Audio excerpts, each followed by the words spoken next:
اس کائنات کی ابتدا سے لے کر آدم علیہ السلام کی تخلیق سے لے کر قیامت کے برپا ہونے تک دجال سے برا شخص کوئی پیدا ہی نہیں ہوا۔ یہ سب سے بدترین شخص ہوگا جو روئے زمین کے اوپر پیدا ہونے والا ہے، اور وہ خوش نصیب لوگ ہوں گے جو دجال کو قتل کریں گے۔ اور پھر اس کا وقت بتایا گیا، اس کی شکل بتائی گئی، اس کا قد بتایا گیا، اس کی صورت بتائی گئی کہ مومن دھوکہ نہ کھائیں۔ حضور نے دجال کا نقشہ بیان کیا، ایک ایک چیز بیان کی دجال کی، چونکہ یہ سب سے بڑا فتنہ ہے اس کائنات کا۔ اس امت کا سب سے بڑا فتنہ تو یہ ہے جب سے آدم علیہ السلام تخلیق کیے گئے ہیں اس وقت سے لے کر کے آخری انسان تک سب سے بدترین، سب سے غلیظ، سب سے گندا، سب سے مکروہ اور سب سے برا وجود دجال کا ہے۔ اس لیے دجال کے فتنے سے ہر پیغمبر نے اللہ کی پناہ طلب کی ہے کہ اللہ مجھے اس کے فتنے سے بچانا۔ اللہ اکبر، کیونکہ بڑے بڑے لوگ اس کا شکار ہو جائیں گے۔ حضرت اسماء بنت یزید کہتی ہیں میں حضور کے گھر میں حاضر تھی اور ازواج مطہرات اور دیگر اہل خانہ بھی تھے کہ دجال کا تذکرہ چھڑا، تو اللہ کے محبوب نے ارشاد فرمایا جب دجال آئے گا تو اس کے آنے سے قبل جو 3 سال ہوں گے ان کی حضور نے حیت بیان فرمائی کہ آسمان تیسرا حصہ پانی کا روک لے گا،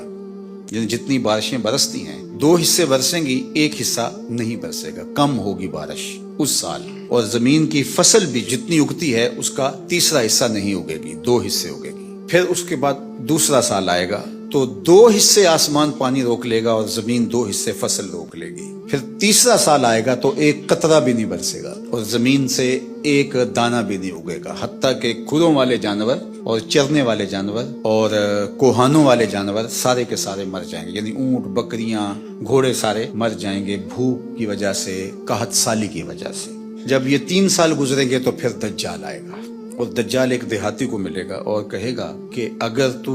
چاہے اور مجھے رب مان لے تو میں تیرے گھوڑے اور تیرے یہ جانور زندہ کر سکتا ہوں۔ وہ کہے گا کہ اگر ایسا ہو جائے تو بہت اچھا، تو وہ اشارہ کرے گا تو اس کی بکریاں، اس کی گائیں زندہ ہو کے اس کے ساتھ آ جائیں گی۔ شیطان اس شکل میں جو ہے وہ نمودار ہوگا تو اسے لگے گا کہ سب کچھ زندہ ہو گئے اور وہ اس پہ ایمان لے آئے گا۔ اس کے بعد پھر دوسرے دیہاتی کو ملے گا اور اس کو بھی یہی کہے گا، تو شیطان پھر اس کی بھیڑ بکریوں، اس کی گائے، اس کے اونٹ، ان کی شکل کے اندر ظہور پذیر ہو جائے گا، تو پھر اس کے پیچھے وہ بھی چل پڑے گا۔ یہ 2 چیزیں حضور نے ابھی بیان کی تھی کہ حضور کو باہر کوئی کام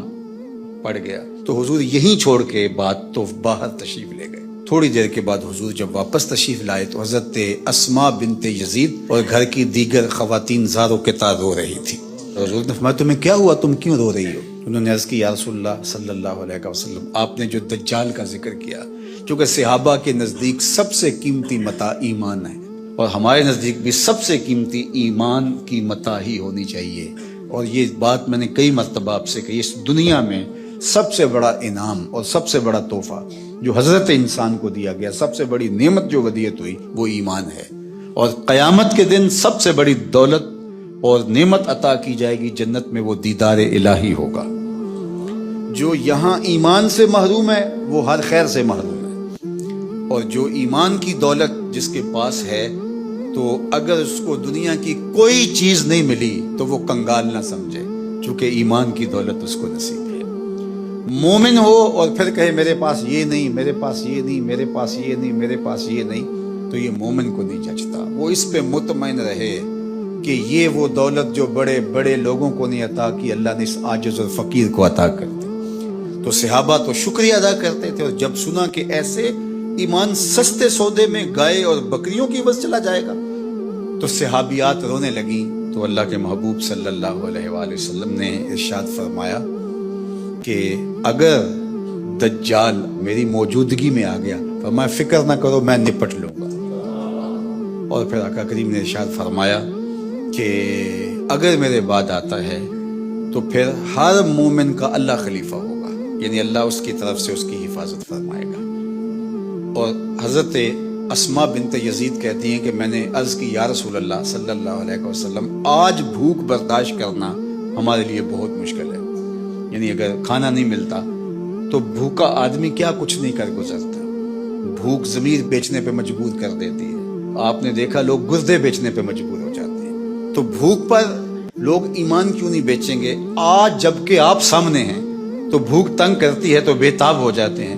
اور صدیوں کے بعد جب خوشحالیاں آ جائیں گی اور دجال یہ پیکج لے کے آئے گا، اس وقت مومنوں کا، مسلمانوں کا کیا حال ہوگا؟ جب اتنے فاقے ہوں گے، 3 سال تک کچھ کھانے کو نہیں مل رہا ہوگا، تو پھر کیا بنے گا؟ یہ پریشانی اس نے تڑپا دیا ہے۔